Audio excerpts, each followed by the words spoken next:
1:31. ¿Cómo estáis? Buenas noches, bienvenidos. Milenio 3 comienza.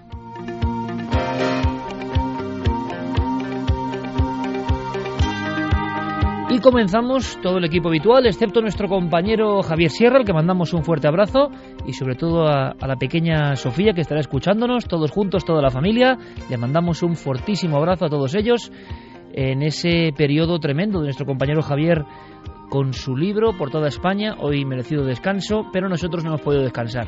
Y no hemos podido hacerlo porque podíamos titular el programa de esta noche más o menos como Así en el cielo como en la tierra, o al revés, como vosotros queráis. ¿Por qué? Porque la conspiración, los códigos extraños, lo misterioso que aborda ambas capas de la realidad es constante. Lo vais a comprobar esta noche a partir de estos minutos. Y sí, quizá el término conspiración sea el más adecuado para aproximarnos a toda una serie de acontecimientos que cada vez con menos disimulo nos demuestran que lo que está en la tramoya de la realidad suele ser lo importante, lo esencial. Es decir, todo eso que no nos suelen contar o que no nos solían contar y que ahora poco a poco va ganando sitio en las columnas, en los minutos de radio y televisión, todo eso sí, ahí se esconde, ahí está la clave, lo que nos interesa de verdad, aquellos que intentamos tener, como todos vosotros amigos oyentes, una mirada nada convencional sobre este mundo turbulento, este mundo de vértigo que estamos viviendo en pleno 2013. Seguramente ningún ámbito de la realidad se escapa de lo conspirativo, de lo extraño. Ya lo estamos viendo en economía, en política, las instituciones, todo parece que se resquebraja o que está puesto en duda. Estamos en un momento casi de movimiento de placas tectónicas de la humanidad, no geográficamente hablando, ni geológicamente, sino a nivel eso, del pensamiento humano. Están ocurriendo muchas cosas, y también en los cielos. Esta noche os propongo un viaje a una de las cosas más increíbles. Para algunos es un signo de involución, de eso también podemos hablar y podéis opinar. Signo de involución, estamos siendo cada vez peores, en muchos aspectos, y vamos a intentar explicar desde esta perspectiva algo que está pasando en diferentes aeropuertos de España. También es misterioso. Cuando yo lo escuché pensé en leyenda urbana. Por desgracia no es leyenda urbana y esta noche lo vamos a comprender. Santiago Camacho, compañero, buenas noches. Buenas noches, Iker. Una noche en la que tienes mucho que contarnos, porque la conspiración, madre mía, sale en todas partes. Evidentemente, en torno a la muerte de Chávez, vamos a empezar ya con todo eso, con enfermedades inoculadas o no, con guerras en la oscuridad, guerras mentales, proyecto HARP, un montón de cosas. Hay que contarlo, pero yo quiero, Santi, que antes nos pongas una diapositiva, porque todo esto de Chávez ha ensombrecido, evidentemente, una escena concreta a la que tú prestas mucha atención y que yo creo que es escalofriante. Pues sí, el pasado 2 de febrero, la policía del condado de Calaveras, en California, se encontró con una escena que los agentes que accedieron a ella pues difícilmente podrán olvidar. Entraron en una casa particular ante las denuncias de los vecinos y se encontraron a un hombre de 54 años muerto, a su hija de 14, a su hijo de 17, todos muertos de un balazo, incluso el perro de la familia. Podría haber sido un hecho violento como tantos que han sucedido y que suceden prácticamente todos los días en Estados Unidos y en muchos otros países. De no ser por quién era esta persona, en qué asuntos estaba metido y los comentarios que después de su muerte y la de toda su familia se han suscitado. Santi, un detalle más, casi como postdata de esta escena que luego tenemos que resolver. Prácticamente un dígito y una fecha, casi un código, podría cerrar todo esto, ¿no? Una expresión como 11S. ¿Qué tendrá que ver el 11S con esta persona, con este terrible y atroz suceso, esta masacre que será olvidada rápidamente, pero que seguro que guarda claves conspirativas? Bueno, pues vamos a resolverlo con Santi, que está ya ultimando su dossier sobre lo que ha ocurrido en torno al expresidente ya, claro, evidentemente, venezolano, que fue una persona absolutamente singular, evidentemente, sobre todo por sus declaraciones en torno a este mundo, al mundo de la guerra secreta. ¿Tendría algo de razón Chávez? Carmen, buenas noches. Buenas madrugadas, Iker. Otras escenas absolutamente increíbles que han pasado esta semana. Pues imagínate la ciudad de Sao Paulo, imagínate algunos de los edificios más representativos, entre ellos iglesias, grandes edificios donde se mueve el dinero brasileño, una mujer con falda larga, aspecto un tanto siniestro, nunca mira hacia arriba y siempre rebusca en las bolsas, sacando calaveras y dejándolas en esos edificios. ¿Algún tipo de ritual? Vamos a dar rápidamente vías de contacto porque desde ya, y lo vais a entender en cuanto presentemos a nuestro más joven miembro del equipo, porque necesitamos ayuda y necesitamos saber y necesitamos documentación en tiempo real. Además, ha habido una tormenta, nos dice Fermín Agustí, nuestro compañero, que ha habido una tormenta de estas tipo tormenta perfecta sobre precisamente Valencina de la Concepción, centro neurálgico de la Sana, ese lugar o esa especie de entelequia, ¿no?, que maneja Guillermo León, donde están no sé cuántos conectores de ordenadores ahí interconexados de alguna forma, enviando información, y claro, aquello ha debido quedar casi como un solar. Me dice que Guillermo está aislado completamente, pero precisamente le ha ido recabando información junto a Fermín y a Javi de algo que está pasando precisamente casi en estas mismas horas. Esta misma noche se está observando algo sobre España y hay diferentes teorías, así que abrimos líneas de momento. Pues vamos a abrir esas líneas de contacto, Iker, a través de las redes sociales, tanto en Facebook como en Twitter, como en Google Plus. Nos pueden buscar en Nave del Misterio, y si quieren ponernos un texto más grande, por ejemplo, para lo que ahora nos va a comentar Javi, lo que se ha podido ver durante esta tarde-noche, hay un mail de contacto, milenio3 con número @cadenaser.com.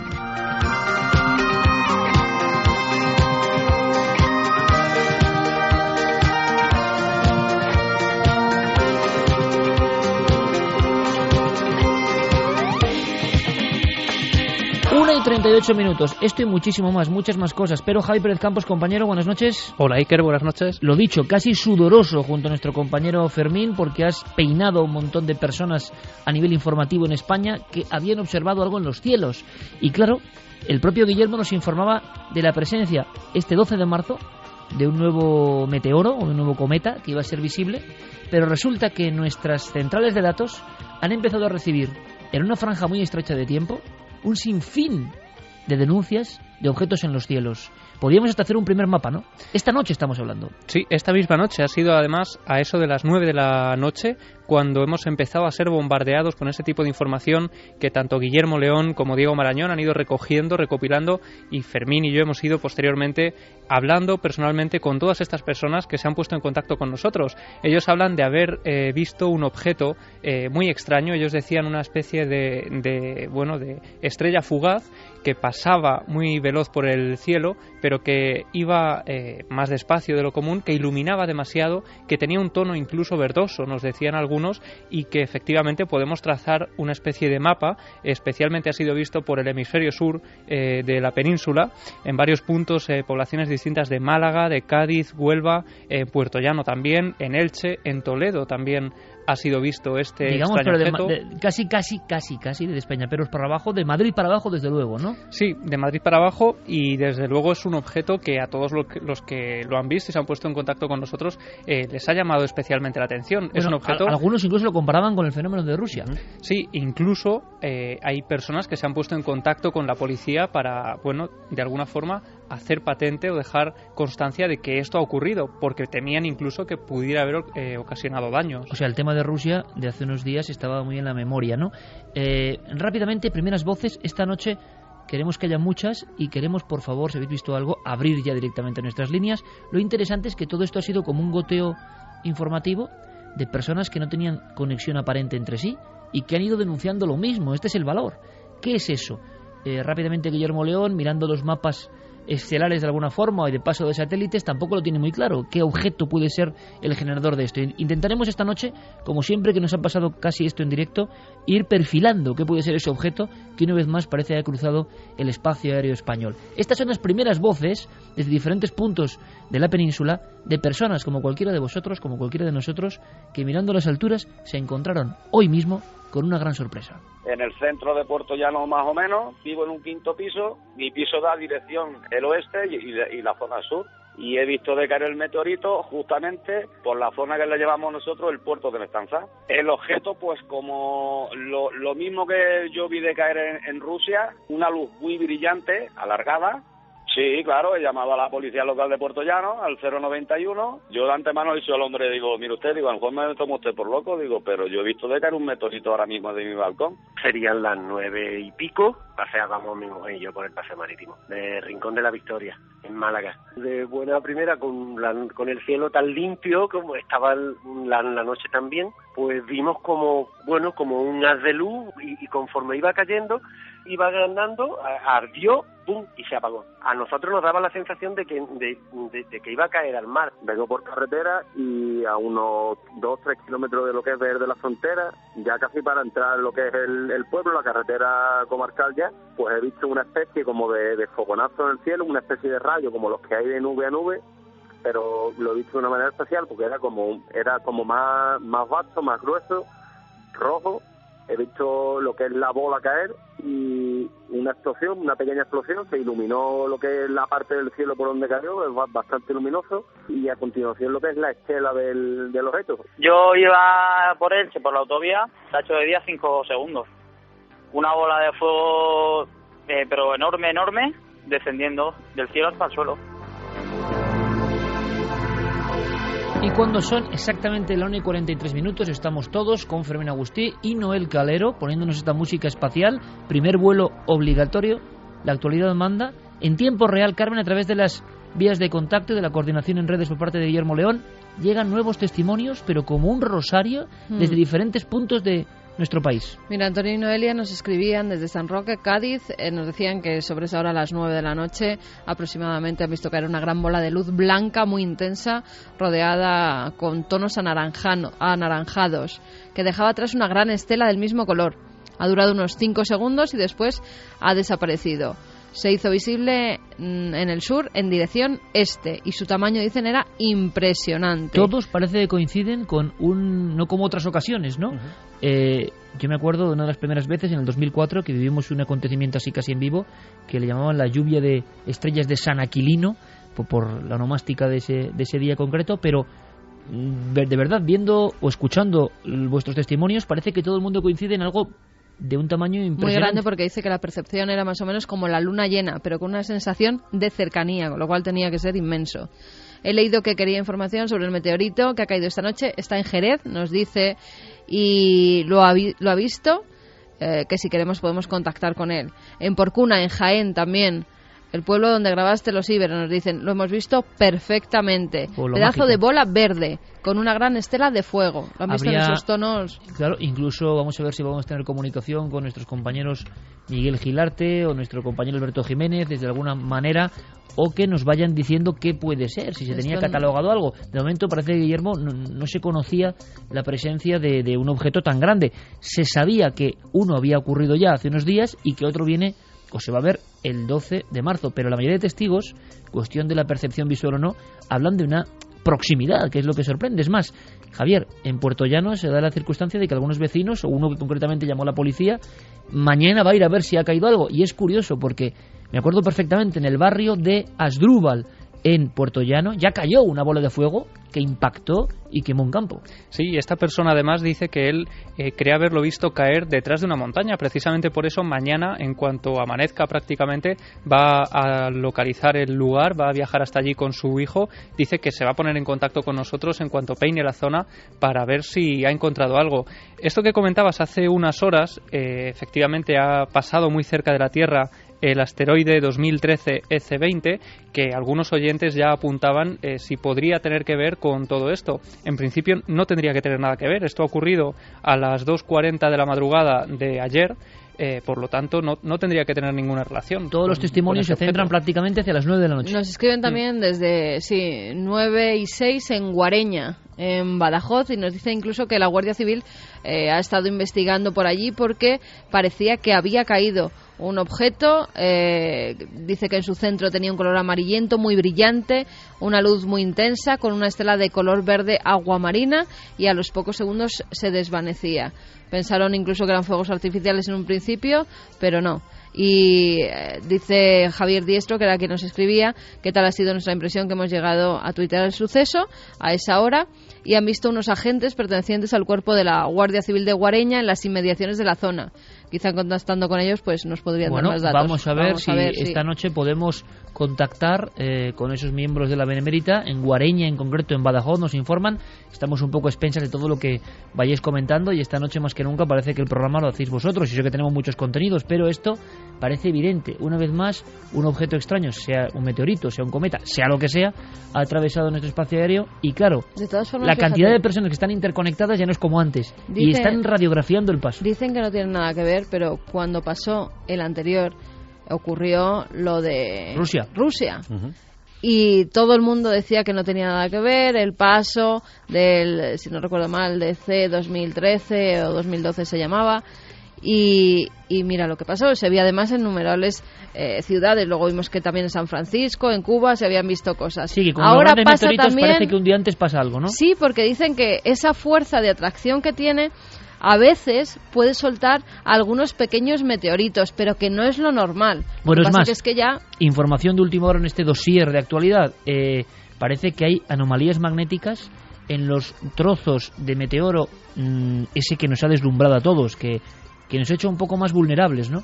Ocurrido en Rusia, y ahora mismo, esta misma noche tenemos la noticia, en esos lugares y en ese cráter en un lago helado donde supuestamente está el objeto sospechoso, pero nadie lo sabe, se están detectando ya por parte de los científicos anomalías magnéticas, Javier. Sí, dicen que en la localidad de Chelyabinsk, precisamente en ese cráter donde puede estar ese trozo del meteorito que todavía no se ha encontrado, se están detectando ya esas anomalías electromagnéticas. Hablan de que hay algunas brújulas que tienen unos comportamientos extraños precisamente en esa zona concreta, y de hecho hay investigadores que están ahondando ya en este tema porque creen que esto es la señal definitiva para saber que efectivamente ahí está ese resto del meteoro que cayó en Rusia.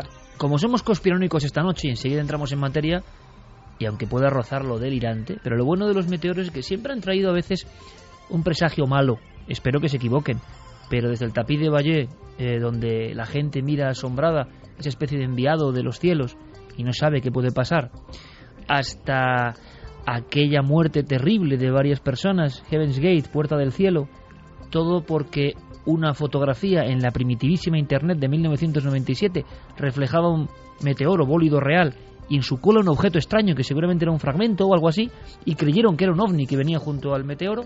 Siempre, Apophis, siempre ha habido una sensación de enviados de otro lugar que abren nuevos campos, nuevos tiempos. Evidentemente en el mundo de la conspiración, incluso podemos decir casi rozando los amigos de Santi, hay quien afirma, Santi, con todo esto que está pasando, lo dicen claramente, que esto está pasando por algo que ni siquiera entendemos, que incluso algunos sabemos y conocemos profundamente, pero no queremos contar. Bueno, en fin, nosotros contamos todo lo que sabemos, pero se dice, Santi. Sí, se dice, y de hecho los que sostienen en la red sobre todo esta teoría se estarán frotando las manos por esta nueva confirmación, y es que dicen que esta epidemia, por llamarlo de alguna forma, de meteoros, de señales extrañas en los cielos, sería ni más ni menos que el cortejo, la comitiva de acompañamiento del regreso de Nibiru, del misterioso planeta X, del que vinieron los Anunnaki, que nos enseñaron en teoría pues todo lo que nos hace una civilización humana.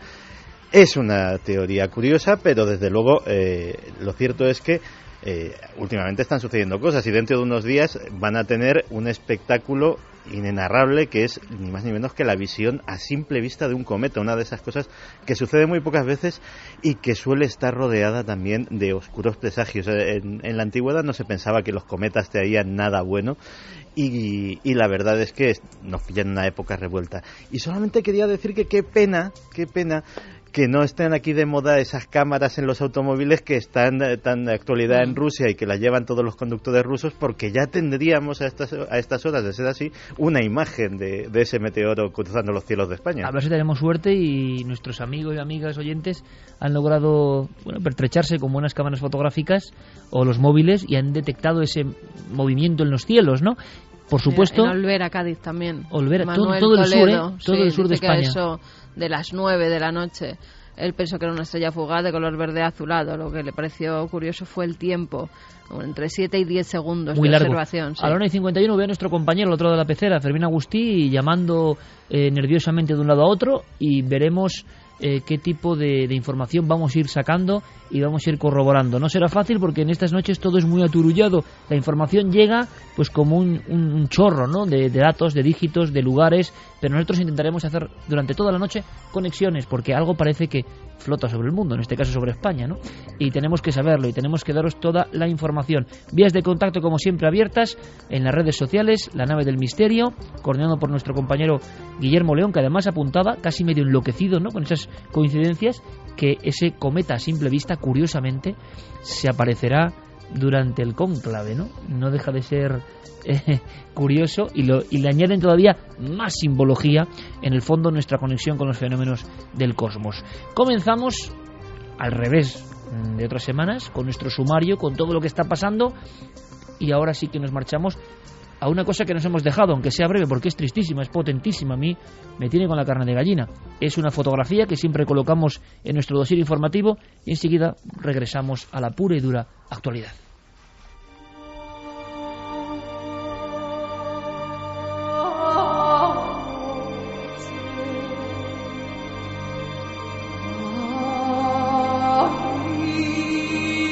La 1:52 y en este constante bullir de documentos y datos nuevos, a veces hay que acudir a lo profundo de la historia para encontrarse con sucesos que a uno le dejan el alma en vilo y que le producen extrañas sensaciones.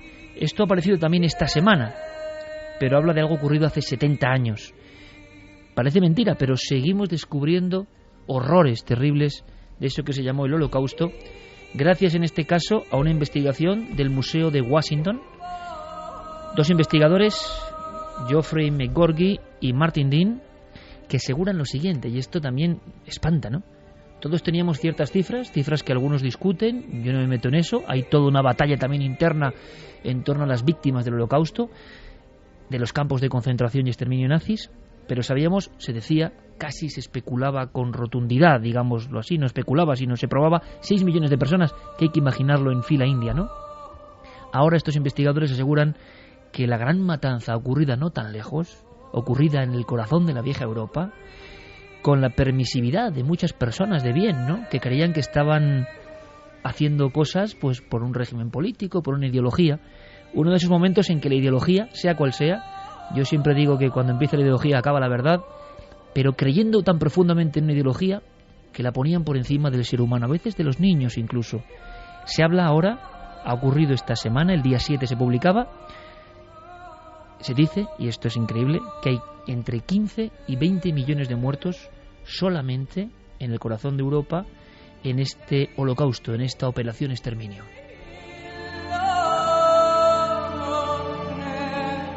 Han aparecido en esos documentos de los investigadores campos de concentración que no tenían nombre y, por supuesto, donde desaparecieron personas que tampoco tienen nombre.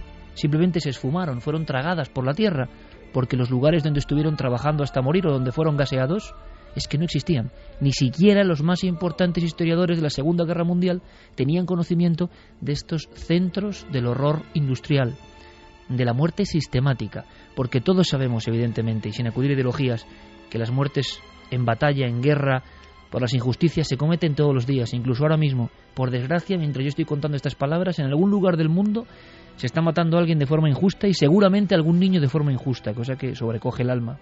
Pero lo que pocas veces se ha visto es que una ideología fomentada por gente culta, con conocimientos incluso racional científicos, institucionalice las máquinas de matar, las convierta prácticamente en factorías de la muerte, y nadie haga nada hasta que se hizo. Pero durante muchos años prácticamente nadie haga nada y se considere al hombre, al ser humano, a la mujer, al niño como un objeto que puede ser despreciado o aniquilado. Todo esto ya lo sabéis y no hace falta repetirlo, pero ¿por qué es la foto?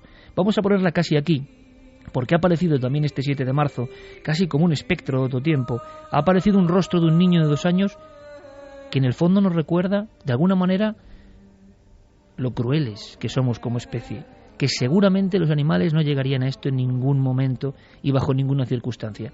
La foto que ha aparecido realmente parece la de una niña.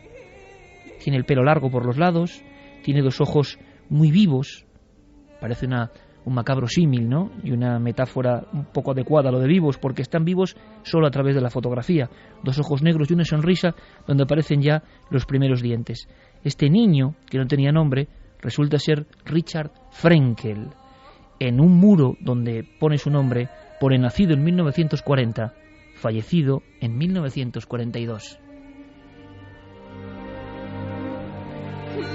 Y cuando creíamos que todo el horror de la guerra, que siempre nos recuerda que somos seres muy imperfectos y que tenemos que intentar mejorar, esto tiene que ser un ejemplo para que nunca vuelva a ocurrir algo parecido, nos damos cuenta mirando la fotografía de Richard Frenkel que no es ninguna película, no es ninguna superproducción, no es ningún drama, es algo que pasó realmente. Este niño, cuentan los historiadores, falleció solo, sin compañía de nadie, en el tren 31, transporte 31, que llevaba 1000 personas, entre ellos 171 niños. Él no conocía a nadie ni sabía lo que pasaba. Esta historia, que ha conmocionado a medio mundo, se la debemos también a un investigador español, Jesús García Calero. Este hombre, periodista de ABC, investigó, buscó, encontró de alguna forma, se topó con esta foto y entendemos que casi no pueda ni dormir. Realmente este hombre dice que ha pasado de los peores ratos de su vida, ¿no? Que aquello era una investigación. Quedaba esta foto en sepia, esta foto que hoy nos mira, indicando lo mucho que nos queda por evolucionar. Y de eso vamos a hablar también. La historia tiene todavía componentes mucho más dramáticos, porque su madre llegó a enviar una carta a través del tren, una carta enviada remitida a ninguna parte, una carta tirada al campo, disimuladamente ante los guardias de las SS, una carta en la que solo se preocupaba por su hijo que quedaba sin nadie. Es la historia de Richard Frenkel, seguramente más impresionante viendo su foto, viendo una cara, una sola cara, que yo diga que hay 15 y 20 millones de muertos. A veces la fuerza del periodismo, la fuerza de la historia, es que solo empatizamos cuando nos cuentan de verdad una de tantas historias terribles que ocurrieron en ese tiempo. Hay gente viva, no es tan antiguo todo esto, 70 años. Escuchamos, como colofón de esa fotografía tremenda, para que nadie olvide, es un tema muy duro, a este gran periodista de ABC que se ha encontrado con esta historia, y no nos extraña que las pesadillas vuelvan una y otra vez. Un niño de 2 años y unos poquitos meses, que además había sido detenido junto a su madre, a su padre lo habían matado antes, también en Auschwitz, a sus tíos, a buena parte de la familia, en algunos incluso el abuelo murió también en otro campo, en Sobibor, pero que cuando él llega allá, después de aquel verano del año 42, a mí viendo los documentos, viendo las fichas y todo eso, pues no puedes evitar ponerte un poco en la situación de esa personita. Si tienes un sobrino, si tienes un hijo, es mucho más fácil. Además, el hecho de que hagas tuya un poco la historia de un niño perdido absolutamente en mitad de ese mundo terrible que estaba en guerra mundial, y la historia de verdad es estremecedora, porque su madre, que primero fue transportada a Auschwitz en uno de esos trenes infames, por lo menos pudo escribir en un papel pidiendo a cualquiera que lo viera que cuidaran de su hijo, porque le habían obligado a abandonarlo en el campo de tránsito, y ella ya se imaginaba pues que el niño quedaba solo y desamparado entre desconocidos con esa poquita edad. Pero es que además no era el único. En ese campo había 1.800 niños de 13 años hacia abajo que estaban en la misma situación. Y un mes después, cuando este niño que se llamaba Richard Frenkel llega a Auschwitz, y lo más terrible es que todos nos han gustado siempre las historias excepcionales, ¿no? Aquel que se salvaba, la heroicidad, la bonomía de gente como Schindler, que con su lista pues salvó a todos los que pudo, pero realmente esas son las excepciones. Y lo último que puedes es imaginarte a ese niño entrando en la cámara de gas, desnudo, rodeado de extraños, sin entender nada de lo que está pasando y lleno de miedo.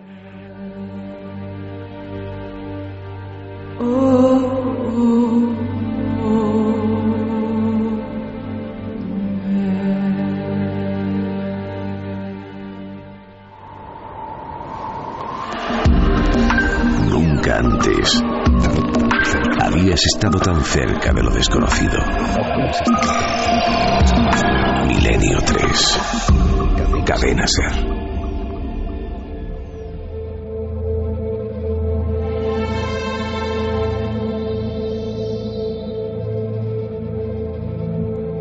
Son las 2:01, esto es Milenio 3, un carrusel de emociones, evidentemente. Ese niño nos habla desde el otro lado de la historia para que no olvidemos, simplemente para que no olvidemos, y nosotros cogemos el testigo y lo recordamos, evidentemente. Como tantos otros niños sin nombre en lugares sin nombre, por desgracia, esta especie puede que no tenga arreglo. Pero hay que contarlo. Hay que contar todo lo que no se sabe, lo que no se cuenta, lo que descubren periodistas valientes. Hay que contar cosas que se mueven por debajo de la realidad oficial y se mueven de una forma tremenda. Por ejemplo, con la gran noticia, evidentemente, de esta semana a nivel político, nos encontramos con toda una serie de acusaciones tremendas. Vamos a escucharlo primero para que Santi nos instruya y nos vaya colocando el puzzle. No es la primera vez que desde Venezuela los dirigentes hablaban de HARP, provocamiento de alguna forma de terremotos, hablaban incluso también de inoculación de enfermedades, hablaban de control del clima. ¿Por qué? ¿Es un puro delirio simplemente? ¿Es el odio a Estados Unidos? ¿Qué es todo esto? Esta semana una declaración de alguna forma alertaba en medio mundo. Nosotros no tenemos ninguna duda y llegará el momento indicado en la historia en que se pueda conformar una comisión científica de que el comandante Chávez fue atacado con esta enfermedad. Él manifestó públicamente su visión sobre este tema y nosotros no tenemos ninguna duda que los enemigos históricos de nuestra patria buscaron el punto para dañar la salud de nuestro comandante. En su momento histórico ya tenemos bastantes pistas sobre este tema, pero es un tema muy serio desde el punto de vista histórico que tendrá que ser investigado por una comisión especial de científicos.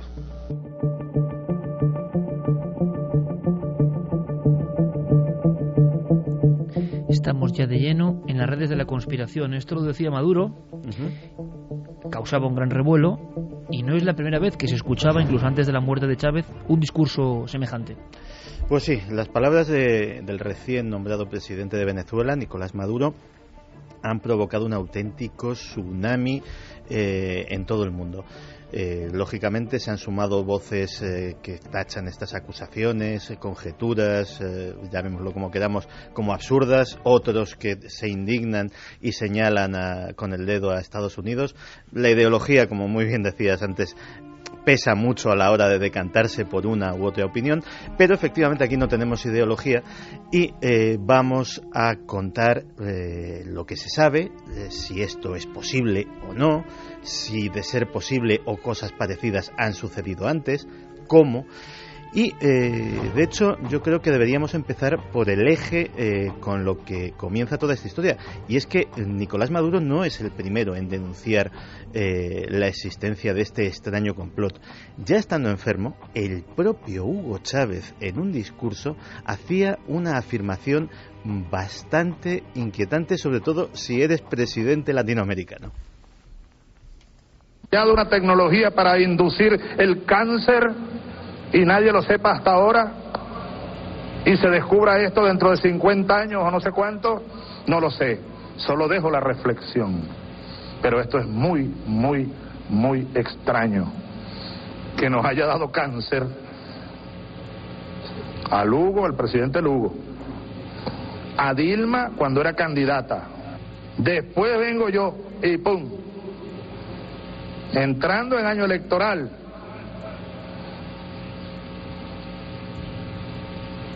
A los pocos días, Lula. Y ahora, Cristina. Bueno, es un poco difícil esto de explicarlo, ¿no? De razonarlo. Incluso utilizando la ley de las probabilidades. Fidel siempre me lo dijo: Chávez, ten cuidado.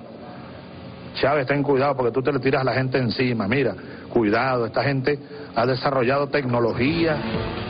Tú eres muy descuidado, cuidado con lo que comes, con lo que te dan a comer.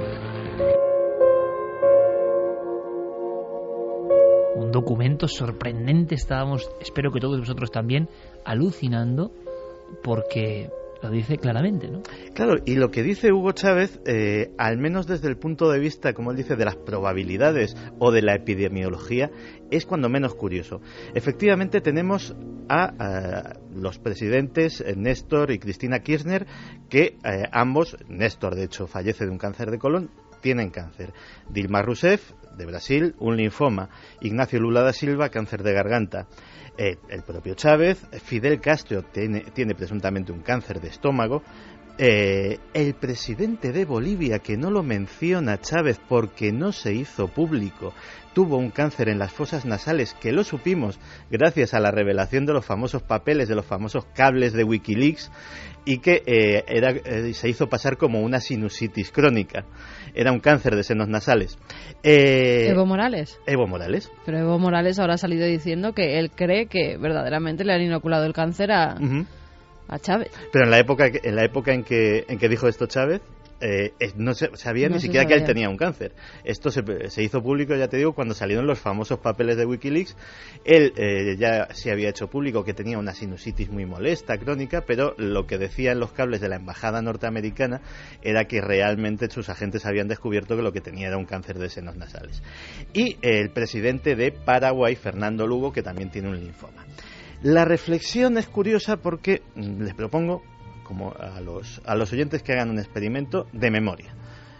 En su vida de consumidores de periódicos, de información, etcétera, etcétera, ¿cuántos presidentes, vamos a circunscribirlo a Europa, por poner otra zona más o menos con el mismo número de países que tiene América Latina, en toda su vida, cuántos presidentes recuerdan que hayan tenido cáncer durante el ejercicio de su mandato? Yo personalmente ninguno, pero seguramente haya 2, 3, 4, 5 en todo ese periodo, pero simultáneamente. Y lo que es más curioso, ¿por qué a todos los que les da son del llamado, digámoslo así, eje bolivariano?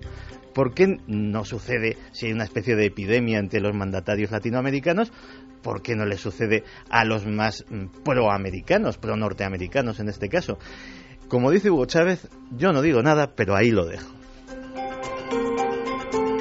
Claro que también se podría hablar aquí de cómo determinadas enfermedades, una auténtica lacra para la humanidad, están subiendo en sus índices como nunca antes en la historia, y que hay que buscar explicaciones, y hay quien ve en todo esto unos sistemas industriales, unos sistemas económicos que nos engañan constantemente. Somos el ser humano, el Homo digitalis, no creo que más listo, pero sí más sometido a todo tipo de radiaciones, de emisiones, y nos dicen que no pasa nada, pero igual dentro, como decía en este caso Chávez, yo sí lo veo en este caso correcto, igual dentro de 50 años sí que nos dicen algo, pero algo está pasando, evidentemente. Por otro lado, Hugo Chávez, si esto hubiese sido un atentado o algo provocado, no habría sido ni mucho menos la primera vez que se intentaba acabar con su vida.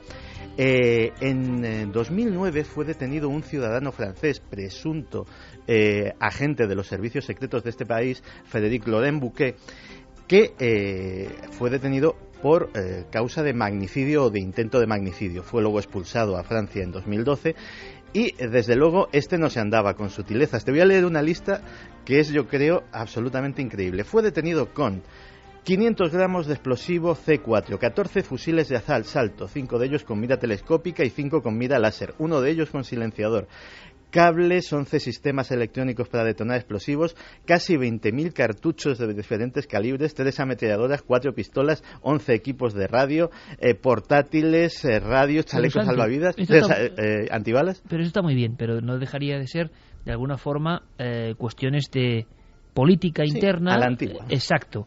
Ejecutores de la política, en fin. Pero claro, de inocular una enfermedad, yo creo que es aquí la clave conspiranoica y misteriosa.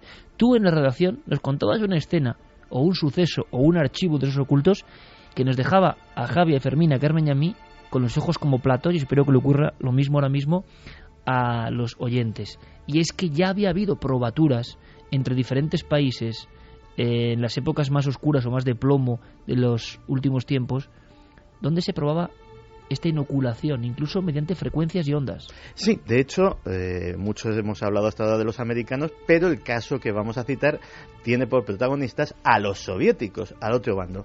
Nos tendríamos que ir a lo más sórdido de la Guerra Fría, 1953, y yo creo que el sitio más incómodo para estar y para trabajar de la Tierra, la embajada norteamericana en Moscú. Pues bien, en 1953, en realidad se detectó un poco después, se detecta que periódicamente, a las mismas horas, a diferentes horas del día, siempre sobre una fachada del edificio, desde algún sitio se está lanzando una potente emisión de microondas. Lo llaman los operativos de la CIA la señal de Moscú. La señal de Moscú nadie sabía para qué servía. No sabían si era alguna forma, se especuló con que fuera una especie de radar para intentar ver a través de las paredes del edificio a ver si se sabía qué se hacía allí. Otros pensaron que habían desarrollado los rusos algún tipo de emisor receptor pasivo, que tenían micrófonos que solo se activaban gracias a esa emisión. Pero otra posibilidad es mucho más siniestra. Resulta que durante la época que duró la emisión de Moscú, esa radiación de microondas intensa sobre la embajada norteamericana, fallecieron de cáncer 14 empleados de la embajada. De hecho, Walter Stoessel, cuyos ojos se enrojecieron y murió a causa de un linfoma, curiosamente, pues era el embajador, su sucesor también murió y el sucesor de este también. Para hacernos una idea de lo que suponen estas 14 muertes, en ese mismo periodo de tiempo, en todo el resto de las embajadas norteamericanas en Europa, hubo solamente 11 casos de cáncer. Es decir, es otra de esas singularidades estadísticas que también le hubiesen llamado la atención al presidente Chávez. Por tanto, llegamos al quid de la cuestión, Santi. ¿Se puede inocular de esta forma tan fantasmagórica, ¿no?, o tecnológica, invisible, una enfermedad? Imagino que los diferentes especialistas que has sondeado tendrán también diferentes opiniones, no lo sé. Pues tienen diferentes opiniones y las vamos a escuchar. El primero de ellos es el doctor José Cabrera, amigo de este programa, que nos decía esto. Bueno, respecto a la esperpéntica frase del vicepresidente venezolano de que el cáncer de Chávez era provocado, solo queda una respuesta científica.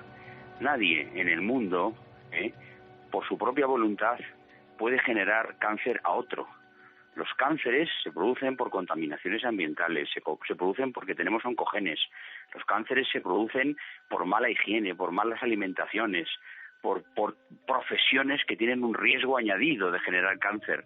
Pero bajo ningún concepto se puede inducir el cáncer a una persona ni por miedo, ni por atosigamiento, ni por coacción.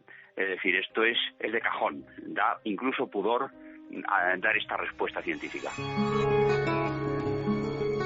2 y 13, claro, habría que preguntarle al doctor Cabrera si da pudor o no la conjetura, la hipótesis de, vale, con atosigamiento y angustias no, pero metiendo algún tipo de dispositivo en el cuerpo de uno. Claro, los oncólogos que también se han manifestado en estas fechas, efectivamente dicen que es imposible inocular un cáncer. Todo el mundo está de acuerdo en esa teoría oficial, ¿no? Sí, el problema es que, claro, se está hablando de inocular. Inocular es inyectar algo, es introducir algo en tu organismo, sea, pongamos por ejemplo, un virus, y hablaremos de virus que provocan cáncer, o sea, células cancerígenas que puedan anidar sortear tu sistema inmunológico y anidar en tu cuerpo. Pero siendo, y haciendo caso a la ciencia, que no tenemos por qué dudar, imposible la inoculación del cáncer, habría que pensar en si es posible o no la inducción del cáncer, que es otra cosa muy distinta, y ahí entraríamos en radiaciones, en químicos, etcétera, etcétera. También le hemos preguntado al doctor José Miguel Gaona sobre este tema, y nos ha dejado la puerta un poco más entreabierta. Sí, realmente existen multitud de sustancias que son carcinógenas y algunas de ellas realmente a límites insospechados. Ahora bien, no es menos cierto que tendría que ser con una intoxicación pues más o menos crónica, es decir, no solamente de una sola dosis, por lo menos carcinógenos que todos conozcamos. Obviamente, imagino que algunos servicios secretos manejarán cierto tipo de sustancias. Pero, por ejemplo, para provocar cáncer en la próstata, el cadmio, por ejemplo, es una sustancia que la provoca con bastante facilidad. Pero incluso más aún, hay algunas otras que además que son tremendamente tóxicas, como las aflatoxinas. Ese quizá es el carcinógeno más potente conocido y provienen de unos hongos de color negruzco que crecen muchas veces en el maní, en los cacahuetes. Y esta sustancia realmente, si es aplicada unas cuantas veces, puede provocar un cáncer en la persona y finalmente, como es lógico, si no es tratado a tiempo, pues fallecer. El rostro de estupefacción no solo es el mío, pero escuchamos algunas cosas que es que no se saben, habitualmente no se cuentan, yo creo, y este mundo que hay que andarse con mucho ojo y desde luego que es eso, una de las grandes lacras, repetimos, y uno de los grandes males a los que se enfrenta la humanidad, ¿no? Y que todo el apoyo, todo el ánimo, todo el dinero, todo es poco, ¿no? Para que el hombre intente, ¿no?, superar a este enemigo un poco incomprensible todavía y que se ceba con nuestra especie. Pero los especialistas conocen cosas, es la sensación de siempre, ¿no?, que habitualmente no se difunden, no se cuentan. Claro, además, obviamente, tanto el doctor Gaona como el doctor Cabrera tienen razón porque ellos están en buena fe hablando de lo que se conoce. Ahora bien, pensemos que en todo el mundo, en Estados Unidos, en Rusia, en Corea del Norte, en China, etcétera, etcétera, hay laboratorios en los que trabajan miles de personas a costa, miles de investigadores a costa de los presupuestos de defensa de cada uno de esos países, en los cuales se investiga con todo tipo de materiales biológicos, químicos, radioactivos, etcétera, etcétera, para matar más y mejor. No tienen otra utilidad, digámoslo así. Es lo que se ha investigado ya también, intentando inocular células cancerígenas en el 63 con presos, por ejemplo, y estaba Estados Unidos detrás, además, con dinero oficial. Sí. Era el doctor Chester Shuttam, que inoculó a 22 presos sin que ellos lo supieran para ver si les generaba un cáncer. ¿Y le generó? No. De hecho, claro, uno puede pensar, ¿y por qué, vamos a hacer la especulación, y por qué pasamos de este señor con los no sé cuántos fusiles de asalto y su explosivo C4 a algo que puede ser probable, que de lo que se puede operar y puede curarse, que no es exactamente pues el letal e inmediato, ¿no? Claro, el método más directo, digámoslo así. En 1997 cayó en manos de todos los que nos gustan estas cosas y los estudiosos de los servicios secretos. En 1997 se desclasificó un documento que estábamos deseando echarle el ojo, que era el manual de asesinatos de la CIA, que estaba operativo sobre todo en los años 60. Era un manual de 1950 y tantos que estuvo pues eso en uso durante 10, 15 años hasta que tuvo una segunda edición que ya no está desclasificada y en el cual que si lo de los 50 nos pone los pelos de punta, los 50, que es como la prehistoria ahora mismo, observamos una película de Hollywood o española, ya no digamos, y los 50 lo vemos como si fuera la prehistoria. Y ya nos va a acongojar esto, Santi, pues imaginaos lo que se hace ahora. Claro, en ese manual se hacía mucho hincapié en que lo fundamental a la hora de llevar a cabo una operación de estas por parte de un servicio secreto era mantener lo que ellos llaman la negación plausible. Es decir, cuantas menos cosas te relacionen como país, como agencia de inteligencia, con el hecho que va a suceder, cuanto más indirecto sea el método, mucho mejor. Hay que encontrar un equilibrio entre la eficacia y, digámoslo así, lo que te implica en caso de ser descubierto. Y desde luego allí ya había cosas que nos llamaban mucho la atención. Había, por ejemplo, instrucciones muy detalladas sobre cómo arrojar a alguien por una ventana sin que hubiera señales de lucha y que pareciera un suicidio. O, y esto viene muy al caso de lo que estamos hablando hoy, por ejemplo, cómo intoxicar o envenenar con isótopos radioactivos la pasta de dientes del objetivo, con la esperanza de que esos isótopos radioactivos le provocasen, con el uso de esa pasta de dientes, un cáncer en el futuro. ¿Y qué se hacía? Se inyectaba, imagino, de una forma casi invisible en un tubo de pasta de dientes y el sujeto investigado se cepillaba los dientes todo el día con ese material dañino. Claro, acordémonos por ejemplo del caso de Víktor Yushchenko, el presidente de Ucrania, que en 2004 pues sufrió un gravísimo envenenamiento. Todos nos acordamos de esas fotografías, sí, terrible, en las que un hombre joven, saludable, de repente en cuestión de días se vio convertido en un anciano. Pues pensemos que las cantidades son absolutamente ridículas. A Víktor Yushchenko lo envenenaron con 2 mililitros de dioxina. O sea, un culín de dioxina. O sea, nada, ni un culín, vamos. Una gota. Nada, una gota. Lo que es una simple gota. Esos 2 mililitros venían a ser 10.000 veces la cantidad tolerable por un ser humano. De hecho, los médicos suizos que le trataron dijeron que se salvó de milagro, entre otras cosas por una particularidad de su constitución física que hizo que la mayor parte de esa intoxicación fuera a la piel y no a los órganos internos, con lo cual ellos tuvieron margen para aplicar los antídotos, etcétera, etcétera, y aún así Víktor Yushchenko tuvo que superar 24 operaciones con anestesia total antes de estar dado de alta. 24 operaciones ante la magnitud del envenenamiento. Tienes documentos también que hablan de la CIA y bioterrorismo, Santi, es decir, que es algo que prácticamente es conocido a esos niveles, ¿no? Claro, porque aquí hay una historia que es muy curiosa. Incluso si hablamos de inocular el cáncer, sí se sabe que, por ejemplo, hay virus que pueden provocar cáncer. Lo que no se sabía, o se sabe relativamente poco de él, es de un virus en concreto que se llama el SV40. El SV40 fue descubierto por Maurice Hilleman y tenemos su voz. Maurice Hilleman es un hombre que le debe la vida todos los días millones de personas. Es el descubridor de más de 40 vacunas. Es uno de los nombres grandes de la historia de la microbiología. Cuando descubrió el SV40, descubrió que ese virus tenía una característica muy especial. Maurice Hilleman nos dejó en 2005, pero dejó una entrevista y de esa entrevista ha sacado un fragmentito que es bastante significativo. Así que fui a hablar con Albert y me dijo, ¿por qué te preocupa esto? Y yo le contesté, tengo un presentimiento de que este virus es diferente. No sé por qué te lo digo, pero he estado manejando virus durante mucho tiempo y creo que este virus puede tener efectos a largo plazo. Y él dijo, ¿qué? Cáncer.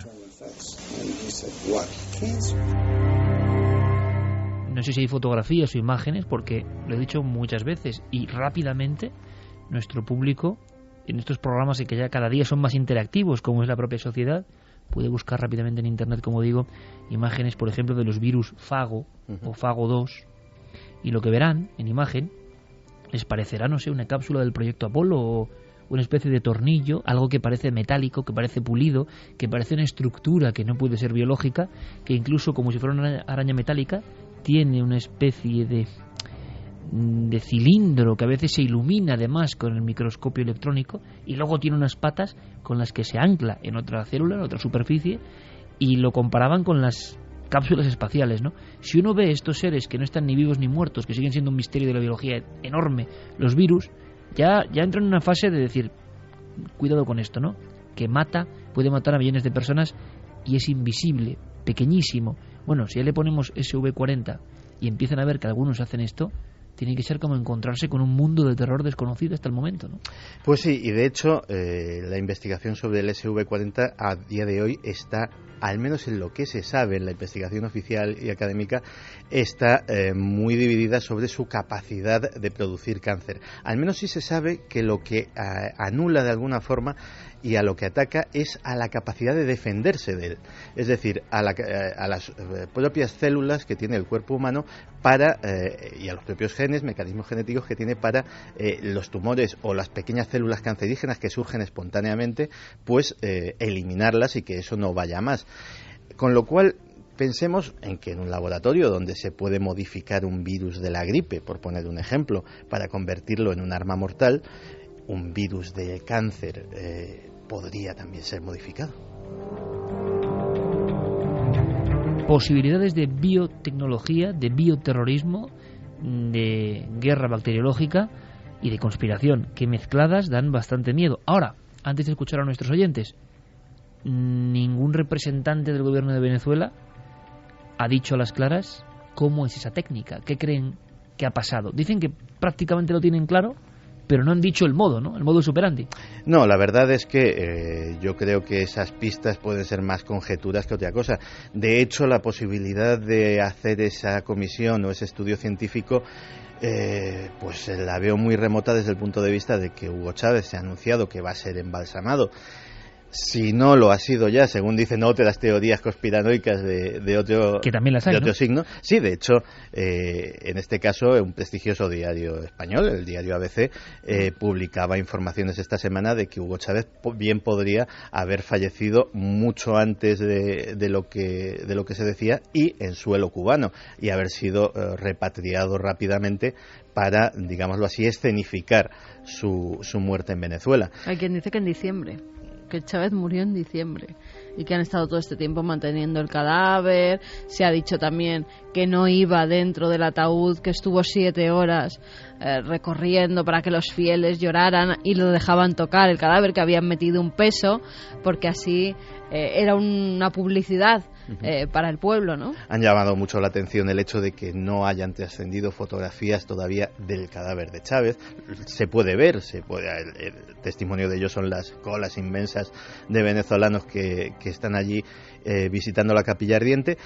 Pero esos visitantes, si llevan cámaras fotográficas o teléfonos móviles, les son requisados a la entrada, les son evidentemente devueltos a la salida, pero no se permite. De hecho, el ángulo de las imágenes oficiales, se ve el cristal del ataúd, pero no se ve lo que hay dentro.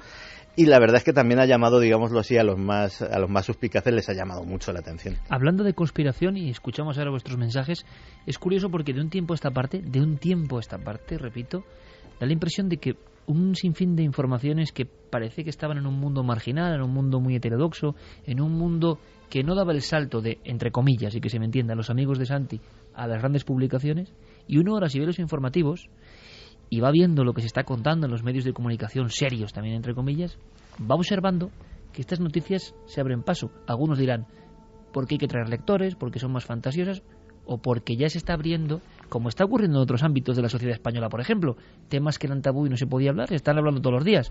Por ejemplo, hoy algunas conspiraciones son muy chuscas también. Claro.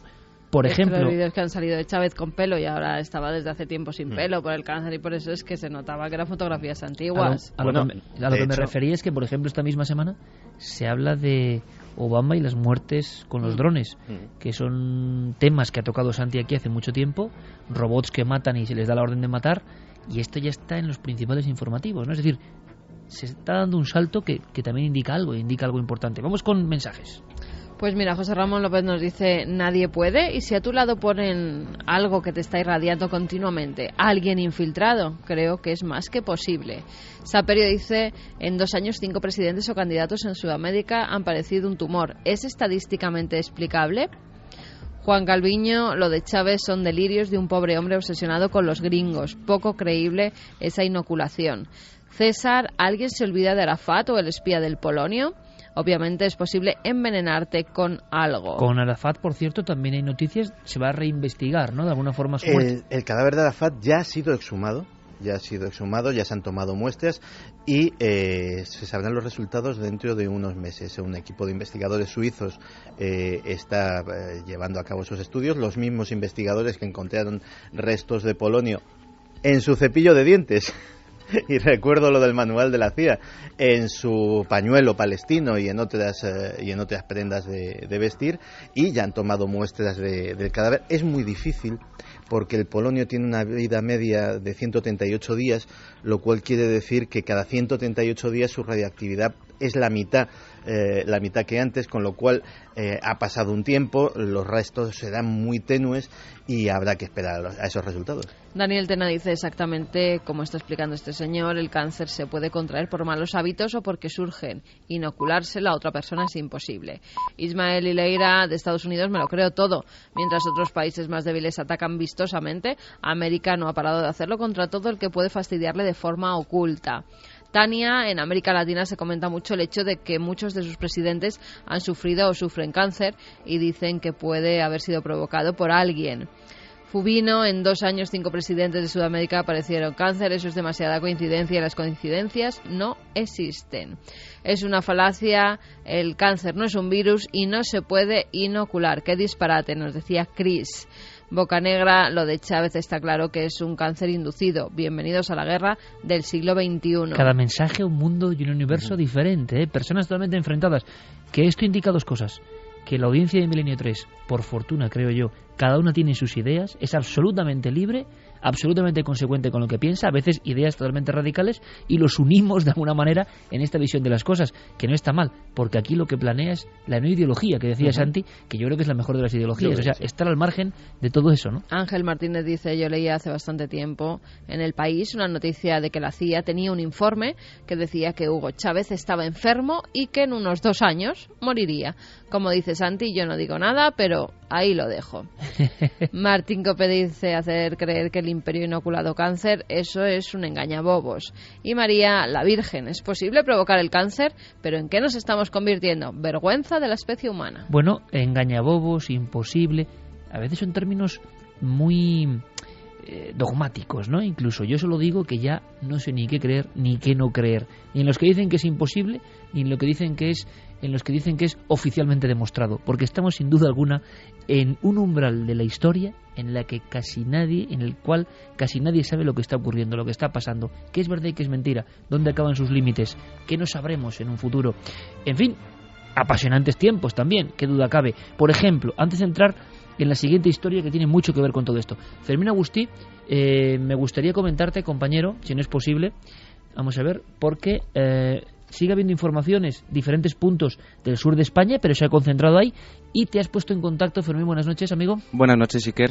Has hecho la gestión, evidentemente, de conectar con esos puntos de la Guardia Civil, donde parece, según las informaciones de algunos amigos, que había denuncias o que había miembros de la Benemérita cerca del posible lugar de impacto. Efectivamente, hemos llamado a la Guardia Civil de Guareña, en Badajoz, y también a la Guardia Civil de Badajoz, porque en la misma provincia de Badajoz tienen que tener constancia de todo lo que ocurre en toda la comunidad.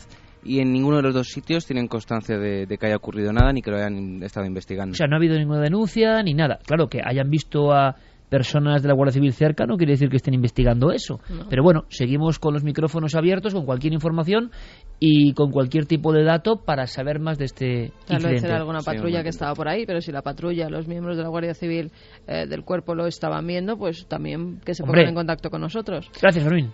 Fíjate, ahora mismo nos ha llegado prácticamente una persona que dice que desde Málaga, a eso de las 12:30, ha observado un foco de luz azul muy brillante que viajaba a poca velocidad. Ahora mismo, a las 12:30 de esta noche. Sí, a las 12:30 de esta noche, ya nos ponía el mensaje ahora, decía que no sabía si podría tener relación con todo esto. Claro. Aparentemente no, porque no es el mismo objeto, pero bueno, es otra cosa que tenemos que preguntar a la audiencia. Claro, y también hay que ser muy consecuentes.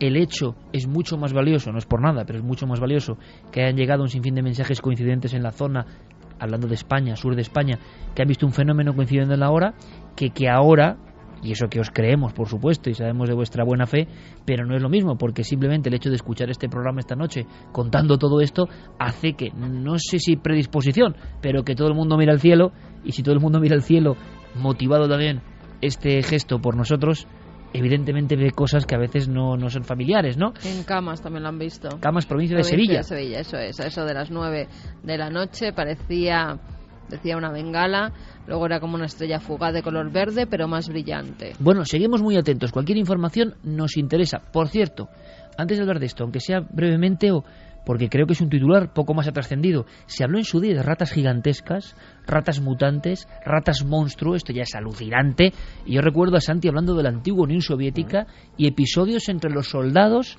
y ratas que habían conseguido un nivel de desarrollo, yo no sé si relacionadas, no recuerdo ahora, con el tema de lo nuclear y los residuos nucleares, y ahora pasa en Irán. Sí. ¿Será un mito que acompaña a los países con potencia nuclear? Mira, ahí tienes una. Bueno, déjame enseñando la fotografía de una de las fotografías. Esto parece un tejón, o sea, esto es... Bueno, pues te estoy hablando de ratas, algunas de más de 5 kilos de peso. Yo no sé si es normal, si puede haber ratas tan grandes, quizás sí, ¿no? No lo sé, pero bueno, desde luego impresiona. Hay, porque en Irán hasta tal punto son de grandes estas ratas que han decidido por la noche sacar a francotiradores.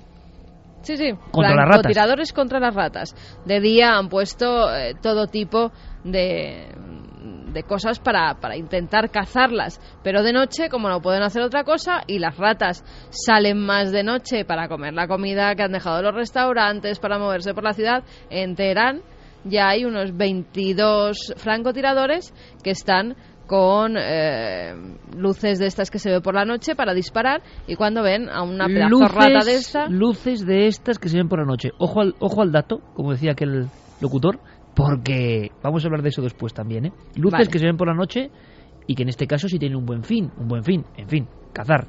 Sí, claro. Vigilar a la presa, ¿no? Sí, vigilar a la presa y matarla. De 60 centímetros por lo menos esta rata. Sí, y ya te digo que algunas de más de 5 kilos. Ya se han cogido unas 2.200 ratas, dicen. ¿De este porte? De este porte. En Teherán están diciendo que son mutaciones por radiaciones y por productos químicos. Y que además, pues que las ratas antes se asustaban, huían del hombre, de los animales, de los gatos, y ahora no. Es lo mismo, me acuerdo perfectamente, que hacia el 2003 hablaban de antiguos territorios de la Unión Soviética y moderna Rusia, bajo las alcantarillas, problemas de los soldados porque las ratas ya no huían, se enfrentaban, eran gigantescas y había una relación. ¿Estamos ante una leyenda urbana más o menos modificada o ante una verdad? Mira, los zoólogos están diciendo que normalmente este tipo de cambios en las ratas duraban miles de años. O sea, esa evolución duraba miles de años. Ahora, en muy poco tiempo, ratas de apenas 60, 100 gramos, 200 gramos, se han convertido en ratas de más de 5 kilos. Y agresivas. Con lo cual algo está pasando. Es más, muchos vecinos están diciendo que sus gatos se han visto atacados por este tipo de ratas, incluso que es que huyen de ellas porque son más grandes a veces que los propios gatos. Ojo con la mordedura de una rata de esta envergadura y de este porte, ¿eh?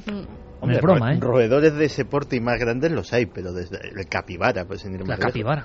Pero desde luego una rata es un animal muy respetable. Me ha parecido muy curioso porque yo recordaba esta viñeta, ¿no? Y uno no sabe si los mitos acoplan cosas, el temor al Irán nuclear y la ficción, porque este mismo programa de esta noche uno lo vertebra o lo divide en capítulos y dice, bueno, diferentes películas de ciencia ficción.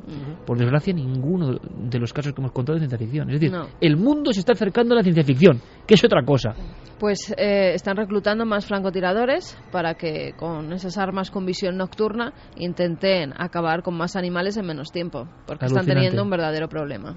Y no me extraña, viendo las fotografías, no me extraña que la gente tenga miedo. Tú imagínate esto. Es de videojuego, o sea, francotiradores contra las ratas mutantes. Sí, totalmente. Esta es una de las que se puede encontrar Javi en algunos de esos sitios en los que va él, en mitad de la madrugada, porque esto sí que da más miedo que un espectro. Que por suerte no aparecen. O alguna de las leyendas o no leyendas de Diego.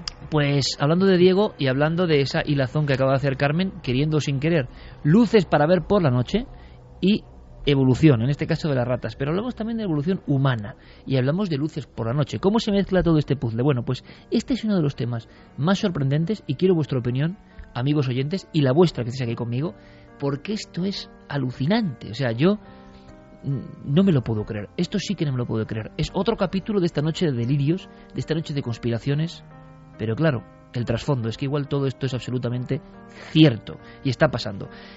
Santi dio la campanada hace un tiempo en la televisión, en su sección La cara oculta, tan seguida por todos vosotros, comentando que vio un estudio que era asombroso. Hay más cosas que no se contaron en la tele sobre que el ser humano había cogido un mal camino. Y casi viendo cómo está el patio podemos pensar que es así, que la evolución, si es que evolucionamos, ha hecho una especie de bifurcación extraña. Con la noticia que contamos ahora, esto va, bueno, al pelo, porque es, y ocurre en nuestro país, la demostración de algo que parecía leyenda urbana, que a mí si me lo cuentan, yo creo que es leyenda urbana, porque no creo que esto pueda ocurrir. ¿Cómo orientarnos en este mundo que ahora vamos a conocer? Bueno, pues con una película que nos impresionó muchísimo, ¿verdad, Carmen? ¿Te acuerdas? Sí, Idiocracia. Una película en clave de humor, absurda, como absurdo es el mundo en el que vivimos. En los albores del siglo XXI, la evolución humana estaba en su punto de inflexión.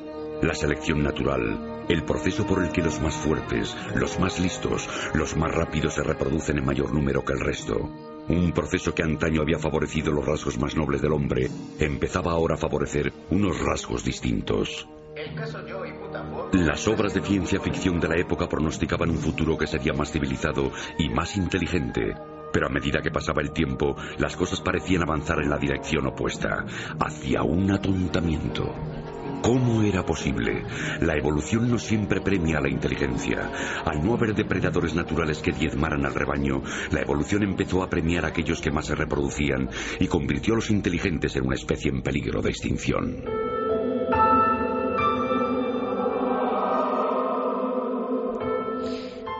Diego está ya a la escucha, nuestro compañero. Esto sería territorio para él. Pura leyenda urbana. No, créalo, sí, no. Antes de presentarle, escuchemos este documento, por favor. Control, aquí JetBlue 657. Sí, adelante.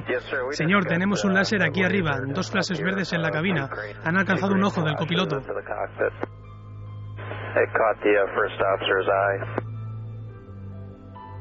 JetBlue 657 ha sido a 5.000 pies, ¿verdad? Afirmativo, señor, 5.000 pies. 2 flashes verdes que han alcanzado al copiloto en un ojo. Extremen la precaución. Le confirmo que detectamos una iluminación láser no autorizada a unas 7 millas de su posición, a 5.000 pies. 2 y 41 minutos, esto es Milenio 3, el programa que intenta contar lo que nadie cuenta. Estábamos escuchando una grabación con esa tensión que nos recordaba, por ejemplo, pues al caso Manises, a una observación de tipo objeto volante no identificado, pero no es un foco de luz. Y un foco que puede causar una catástrofe. Pero eso no es tan escurridizo como los ovnis. Está ocurriendo, parece increíble. El pionero en esta investigación, por lo menos el que nos lo ha hecho saber, Diego Marañón, compañero, buenas noches. Hola Iker, buenas noches, ¿qué tal? Esto no es ficción. Ojalá fuera ficción. Lo que acabas de escuchar, aunque parecía un trozo de una película, era la conversación entre la cabina de un avión y la torre de control del aeropuerto JFK hace solamente unos meses, el 15 de julio de 2012. Fue ese día cuando un avión de una compañía aérea de bajo coste, un JetBlue, se encontró con algo que ellos no se esperaban. Un piloto de esa compañía aérea, concretamente el copiloto, fue alcanzado, Iker, por nada más y nada menos que un láser que iba dirigido a su aparato cuando se preparaba para aterrizar en este aeropuerto. El avión estaba a 215 metros de altitud cuando se le indicó este incidente a la torre de control, que es lo que acabas de escuchar. Un láser desde tierra. Claro, te has puesto a investigar. De inmediato cuando remitiste esta información digo, esto yo no sé si está en el umbral de la leyenda, ¿no? O sea, pilotos a punto de aterrizar o en despegue, o sea, en los dos procesos más peligrosos, con vidas humanas en sus estructuras aéreas, ¿no? Y que reciben extraños flashazos, que alguien puede pensar que están hechos con un motivo terrorista, con un motivo de desorientación. Claro, no puede pensar uno que esto está hecho por charanga, ¿no? Por idiotez máxima, ¿no? Porque menudo pasatiempo.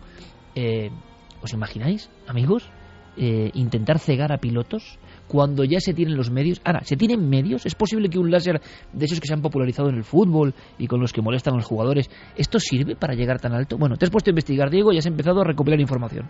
Sí, efectivamente. Hablamos de esta especie de, de estos punteros láser que todo el mundo conoce, que, como decías, se han popularizado sobre todo en algunos campos de fútbol, cuando toca tirar un penalti, siempre en esos primeros planos de televisión los vemos, ¿no?, en la cara de los jugadores.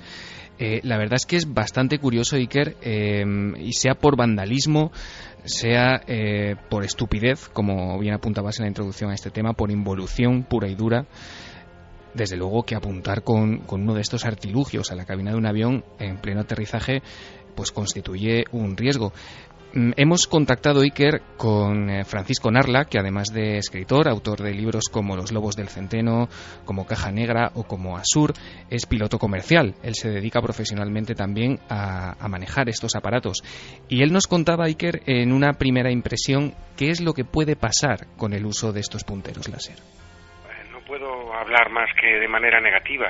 Evidentemente, dejando a un lado las motivaciones más que cuestionables de que alguien pueda tener interés en molestar a un piloto durante su aproximación, la consecuencia de la interferencia durante la aproximación de una aeronave en las maniobras más críticas, sea aterrizaje o despegue, de un puntero láser puede tener, puede ser catastrófica. Hasta el día de hoy no ha habido ningún accidente que supusiera una pérdida de aeronave o de vidas humanas, pero antes o después sucederá si no se le pone coto. Francisco Narla, que es un piloto experimentado a pesar de su juventud, de gran prestigio y un fantástico escritor e investigador. Le mandamos un fuerte abrazo y le agradecemos además todo lo que nos ha ido contando y que vais a escuchar, porque esto si no es que yo no me lo creo, o sea, no me lo puedo creer. Está pasando en España. Me acaba de mostrar en mitad de la oscuridad del estudio Javi Pérez Campos una foto así en la lejanía, y yo, que tampoco veo muy bien, digo, ahí va, se ha fotografiado el objeto de las 9 de la noche, porque veo una estela verde. Soy sincero, es lo que he pensado, ¿no, Javi? Sí, y lo que te estaba mostrando es una fotografía de uno de esos punteros láser de una potencia mayor de la permitida, que se pueden vender. Además, hace poco hablábamos de la venta de escopolamina y de burundanga a través de Internet.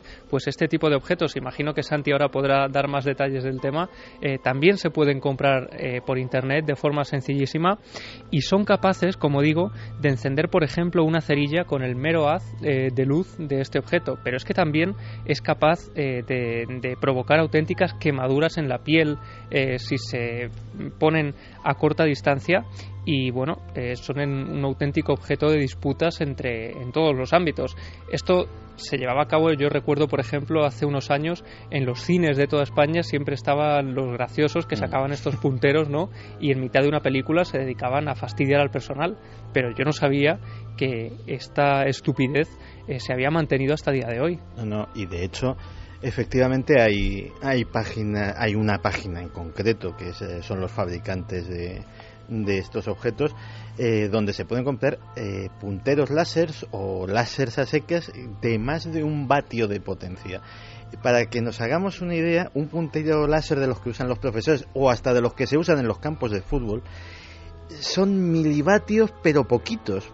Es decir, un puntero láser de 1 vatio enciende un fuego a una distancia de 5 metros. Para hacernos una idea. ¿Y eso se vende? Y eso se vende exactamente $299,95. Te lo ponen en la parte del mundo que tú quieras.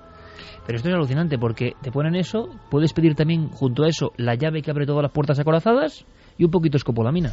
Y así tienes el pack. Vale, o sea, pero es decir, eso es un pedazo láser. Es un pedazo láser y hay que gastarse una pasta. Y hay que gastarse una pasta. No, es del tamaño, para que nos hagamos una idea, que lo vamos a entender todos, es del tamaño de una espada de luz de la Guerra de las Galaxias. O sea, más o menos de ese tamaño, vale, una linterna. Pero una persona normal no puede ir por la calle con dinero. eso. Es que una persona normal tampoco está dándole a los aviones. Partamos de esa base. Sí. O sí, porque hay mucho tonto el culo, Pues ya es un por tonto decirlo el culo. de algún modo. Y con estas lucecitas intentan hacer la gracia, y la gracia a veces puede tener consecuencias muy graves. Bueno, hay imágenes incluso de este tipo de láser apuntando a las nubes y llegan a reflejarse en las nubes, casi en el cielo, y ha habido auténticas disputas incluso en el mundo del fútbol.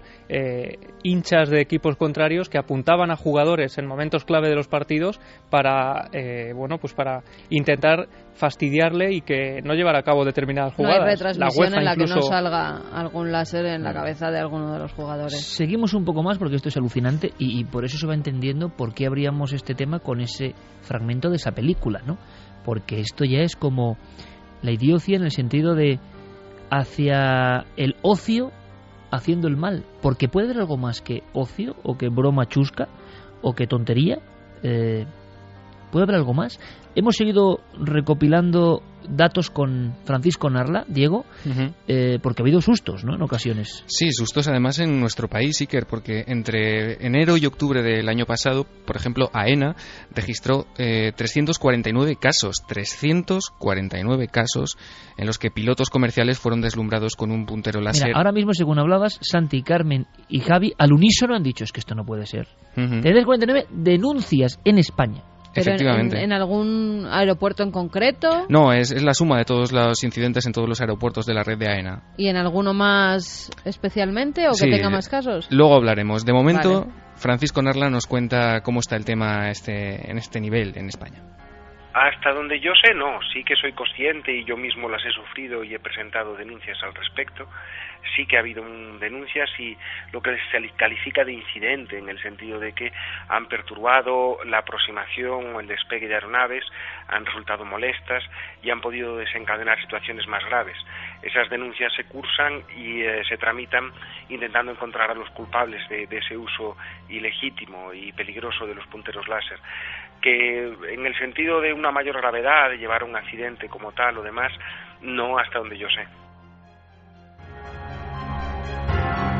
Pues aquí estamos en vivísima discusión mientras escuchamos a Narla e intentando saber eso, Diego, lugares de España. Lo que preguntaba Carmen es lo que todos queremos saber. ¿En qué zonas concretas ha habido incidentes? Es que nos parece increíble. ¿Quién está detrás de esto? Si alguien está detrás de esto, no creo que sea ningún oyente de Milenio 3, porque me cortaría las venas, ¿no? Si alguien que es seguidor de este programa se dedica a hacer esas cosas. ¿Pero pues, es posible? Sí, y la costumbre además se extiende cada vez más, que es lo preocupante, Iker. Ha habido denuncias en los aeropuertos de Valencia, en Galicia, en Tenerife, en Málaga. Incluso hace solamente unos meses se produjo un arresto en nuestro país, un joven que estaba haciendo esto, apuntar con láser aviones desde su casa, y que fue imputado por una infracción contra la ley penal de navegación aérea. Mira, nos dice Francisco que en noviembre de este año pasado, 2012, en el aeropuerto de Barcelona, que se dieron varias denuncias y alertas por los pilotos por el uso de estos láseres. Sí, sobre todo en el Prat, es uno de los aeropuertos que más denuncias dan a conocer en este sentido. Pero también de esto nos hablaba Francisco Narla. En el caso de España, yo diría que tendríamos que hablar de ese punto, de la cercanía de núcleos de población y además del tamaño de la ciudad. Evidentemente, cuanto mayor sea el tamaño de la ciudad, más fácilmente habrá alguien que pueda tener esas malas intenciones o que pueda esperar hacer daño o molestar en una aproximación. Yo creo que en la costa mediterránea, tanto Valencia como Barcelona, aunque esto es una opinión personal, no son datos respecto a una encuesta que haya transmitido AENA o cualquiera de las autoridades españolas, por lo menos en experiencia personal es donde más problemas he encontrado. Yo me estoy preguntando, compañeros, ahora mismo, y también te hago la pregunta, Diego, y a toda la audiencia que está bulliendo con este tema, porque esto es indignante, claro, indignante, pero es algo que está ocurriendo en nuestro país, quizá esta misma noche, no lo sabemos, y que además refleja algo más profundo, ¿no? Algo de nuestra pobreza interior, porque es que si no, no se puede entender todo ese tiempo, ese esfuerzo, ese dinero, ese ingenio. ¿Por qué no lo usas en algo bueno? Es que yo no lo acabo de entender. Qué gracia, ¿no? Imagínate que de repente hay un problema de verdad en una aproximación a tierra, que es seguramente lo más peligroso que hay en el tránsito aéreo. Pero, claro, desde su casa, por ejemplo, tiene que ir alguien, Diego, no sé si tú lo sabes o lo sabéis, compañeros, cerca de la pista de aterrizaje, que eso sería más complicado, ¿no? Porque desde tu casa, ¿qué clase de aparatos se tienen? Y sobre todo, los pilotos podrán denunciar o saber desde qué punto, ¿no?, se envía en la noche ese foco. Se puede saber, incluso esta semana también consultábamos con César Cabo en torno a esta cuestión y él nos decía que especialmente en los aeropuertos gallegos se daba esta situación porque en aeropuertos mayores, como por ejemplo Barajas, no podía ocurrir porque de alguna manera es bastante imposible ponerte con un láser en la aproximación del aeropuerto, pues con lo construido que está todo alrededor y que de alguna manera es bastante más factible y molesto y bueno, daba, entiéndaseme entre comillas, mejor resultado en aeropuertos de entornos pues más abiertos y menos controlados. Lógico. Te hablaba de incremento de las denuncias, es decir, ojo, por favor, escuchemos la gravedad que esto tiene. Pilotos que en tierra tienen que hacer su informe, o sea, ¿cuántos no harán informe? Porque, bueno, 349 este pasado año. Incremento. Bueno, en este sentido, igual que antes hablaba de percepciones personales en que los aeropuertos del arco mediterráneo podrían tener un mayor inconveniente dentro del territorio español por la cercanía de las poblaciones y por su tamaño, en este sentido, respondiendo a esta pregunta, se puede afirmar sin lugar a dudas de que por las estadísticas oficiales, tanto en Estados Unidos como en Europa, y por el número de denuncias, ha aumentado brutalmente. En Estados Unidos se hablaba de que alrededor del 2005, cuando salió la ley, creo que eran unas 300, 400 incidentes al año, y la progresión ha sido geométrica. Estamos hablando de miles de incidentes al año en Estados Unidos y de la misma manera en Europa. Para saber más de este mundo absolutamente secreto, y ahora Javi cuenta más cosas que está localizando en tiempo real por internet, esto es así, parece que hay un protocolo muy establecido, o sea que ha tenido que hacerse una especie de ley interna para luchar con esto por parte de los pilotos españoles. Sí, e incluso el gobierno, Iker, ya ha alertado a diferentes aerolíneas que operan en España de estos ataques, incluso diciéndoles que, bueno, que se pueden llegar a suspender determinadas operaciones si el riesgo así lo aconseja. Francisco Narla también nos hablaba de ese protocolo a seguir. Bueno, nosotros tenemos la obligación de denunciarlo. Se notifica en cuanto en cabina hemos recibido ese haz de luz. Debemos notificarlo al control aéreo, que cursará su denuncia y llevará una tramitación especial, y el piloto, una vez el avión en tierra, cursa su denuncia formal, intentando dar la mayor cantidad de datos. No es fácil. Cualquier oyente que nos escuche y se vea a bordo de un avión mirando por cualquiera de las ventanillas es consciente de que no es fácil, y menos de noche, el localizar un punto exacto que pueda ayudar a las fuerzas y cuerpos de seguridad del Estado a detener a esa persona. Por tanto, de momento los procedimientos que hay en Europa es la notificación a control y luego la denuncia pertinente en suelo hecha a las autoridades del país que corresponda. 12:55. Yo estoy seguro que preguntamos esto una noche al final del programa a Noel Calero, nuestro oráculo, como créalo o no, y dice que no, porque yo también diría que no. Él pone el gesto del brazo abajo. Yo también diría que no. Estamos viendo imágenes, Javi.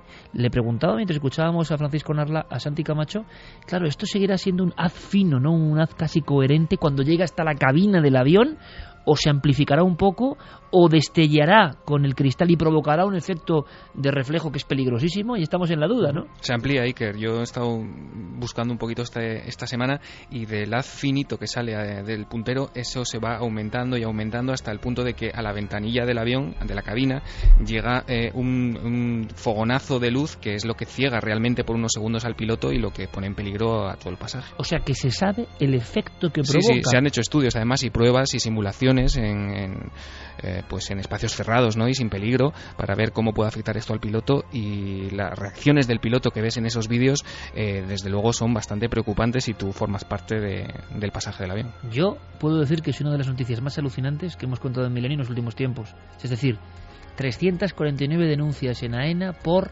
esta especie de destellos con láser que pueden provocar o que buscan provocar eso. Podemos hablar, por tanto, de los objetivos que hay de fondo. Javi, estabas viendo que se venden aparatos con una calibración de 10 kilómetros, creo, de alcance. 10 kilómetros, el precio 40 euros, es decir, que tampoco es un precio desorbitado para este alcance.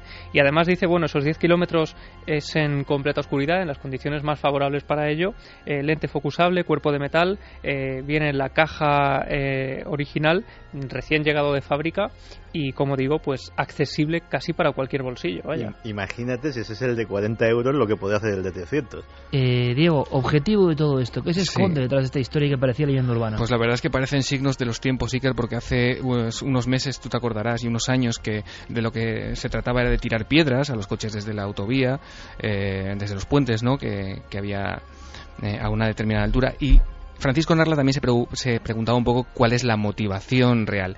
No parece que sea el terrorismo, parece algo bastante más inquietante. Le escuchamos.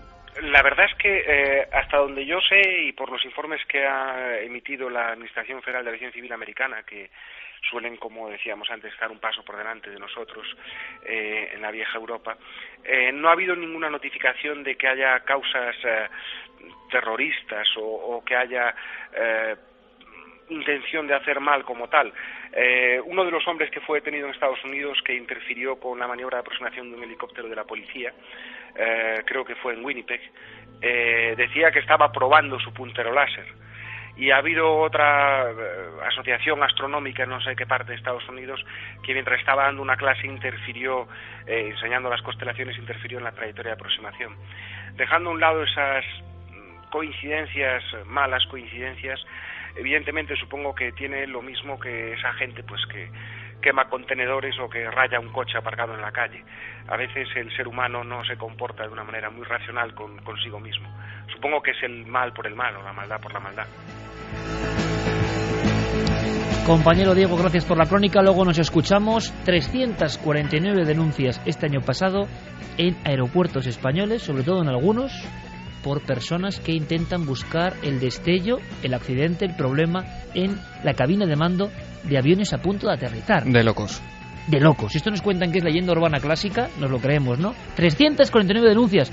Es tan gordo el tema, tan de idiocracia, tan de involución, que lo que vamos a hacer es contestar, si podemos, a vuestras sugerencias. Queremos saber vuestra opinión sobre un fenómeno que pasa en España y que es absolutamente increíble.